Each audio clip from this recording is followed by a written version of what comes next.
बच्चों, हमारी आज की जो ये कहानी है ना, ये कोई आम कहानी नहीं है। ये हम में से ज़्यादातर की ज़िंदगी की कहानी है। हम में से ज़्यादातर के साथ ऐसा हुआ होता है। तो चलो ध्यान से सुनते हैं इस कहानी को, क्योंकि हमें इस कहानी से बहुत कुछ सीखना है। कहानी का नाम है हंस और संत।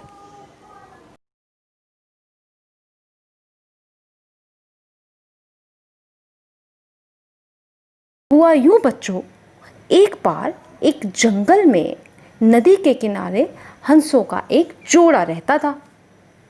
जोड़ा इंतज़ार कर रहा था अपने 3 अंडों में से बच्चों के बाहर आने का।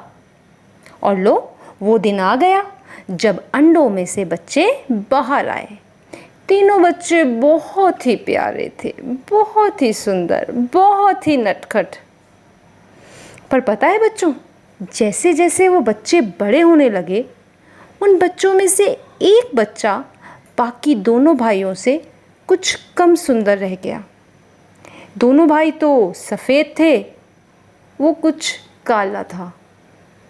और आपको तो पता ही है क्या दस्तूर है दुनिया का, जो सब में से थोड़ा पीछे रह जाए उसके तो सब पीछे ही पड़ जाते हैं। उस हंस के बच्चे के साथ भी ऐसा ही हुआ। सारे पशु पक्षी जब देखो तब उसको चिढ़ाते थे, ताना देते थे, अरे ऐसे कैसे, इसके दोनों भाई तो इतने सुंदर हैं, ये कैसा है, हमें तो लगता है ये हंस ही नहीं है, इसे तो हंस होना ही नहीं चाहिए था। बेचारा बच्चा उनके ताने सुन सुन कर बड़ा हो रहा था, और बड़ा होते होते वो भी ये मान गया कि वो हंस होने के लायक ही नहीं है। अकेला ही रहने लगा, जब देखो तब गुमसुम अकेला बैठा रहता था। और ऐसे ही एक दिन वो अकेला बैठा था कि उसकी नज़र पेड़ पे बैठे कौओं पर गई। और पता है उसके मन में क्या ख्याल आया? उसने सोचा, अरे ये कौवे भी तो काले हैं, इतने सुंदर नहीं हैं, मेरे जैसे हैं, क्यों ना मैं आज से कौवा ही बन जाऊं, फिर मुझे कोई नहीं चिढ़ाएगा। कौवों को तो कोई नहीं चिढ़ाता। हाँ, यही ठीक है, आज से मैं हंस नहीं हूँ, मैं कौवा ही हूँ। बस उस दिन के बाद से हंस कौवों की तरह ही रहने लगा, काएं काएं करने लगा, खुद को कौवा ही समझने लगा। वक्त बीतने लगा। एक दिन जंगल में एक संत पुरुष आए, तपस्या करने के लिए नदी किनारे पहुँचे। उनकी नज़र उस हंस के बच्चे पर पड़ी और वो बड़े ही हैरान हुए। ये कैसा अजीब वाक़या है कि हंस का बच्चा काएं काएं कर रहा है कौवों की तरह। उन्हें बहुत हैरानी हुई। उन्होंने बच्चे से पूछा, तुम कौन हो?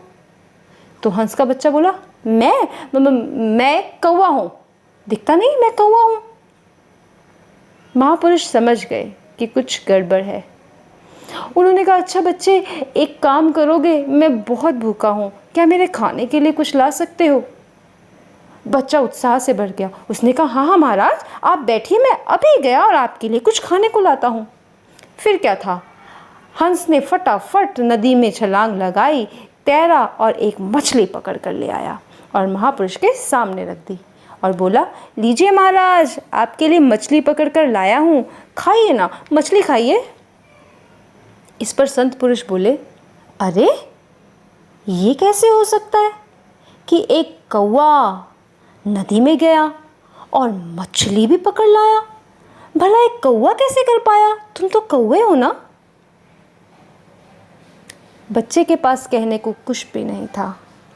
वो चुपचाप खड़ा रहा और उसकी आंखों से आंसू बहने लगे। बच्चे ने अपनी सारी कहानी महापुरुष को सुनाई। महापुरुष ने बड़े ही प्यार से उसे अपनी गोद में लिया और समझाया, देखो बेटा, सुंदरता के कारण कोई भी छोटा या बड़ा नहीं है। ईश्वर ने सभी प्राणियों को अलग अलग बनाया है, सभी प्राणियों को सुंदर बनाया है। किसी भी प्राणी की तुलना किसी दूसरे प्राणी से करना गलत है। अपनी तुलना किसी और से करना गलत है। अपने गुणों पर भरोसा रखो।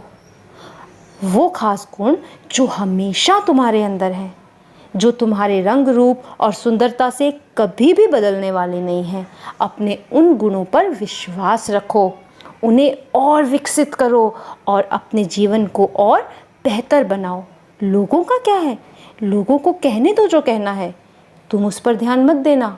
तुम सिर्फ अपने रास्ते पर ध्यान लगाओ और अपने गुणों के साथ, अपने व्यक्तित्व के साथ चलते चलो, तुम्हें कामयाबी अवश्य मिलेगी। हंस के बच्चे को सारी बात समझ आ गई और उस दिन के बाद से बच्चों उसने अपने आप को कौवा समझना बंद कर दिया और एक हंस की तरह बड़े ही गर्व के साथ रहने लगा। प्यारे बच्चों, क्या तुम्हें बात समझ में आई? कभी भी अपने आप को किसी और के सामने छोटा महसूस नहीं करना, कभी भी अपनी तुलना किसी और से नहीं करना। रंग रूप, सुंदरता, कद, काठ, ये सब चीज़ें कुछ मायने नहीं रखती बच्चों। मायने रखती है तो वो प्रतिभा, वो गुण जो ईश्वर ने हम सब में भरे हैं, छुपाकर हमारे अंदर रखे हैं। हमें केवल उन्हें पहचानना है और उन्हें विकसित करना है। और ये गुण ही हमें असल खुशी दे सकते हैं, हमें असल कामयाबी दे सकते हैं। हमारा रंग रूप, सुंदरता, कद काठ नहीं। तो प्यारे बच्चों, खुद पर भरोसा रखो और आगे बढ़ो।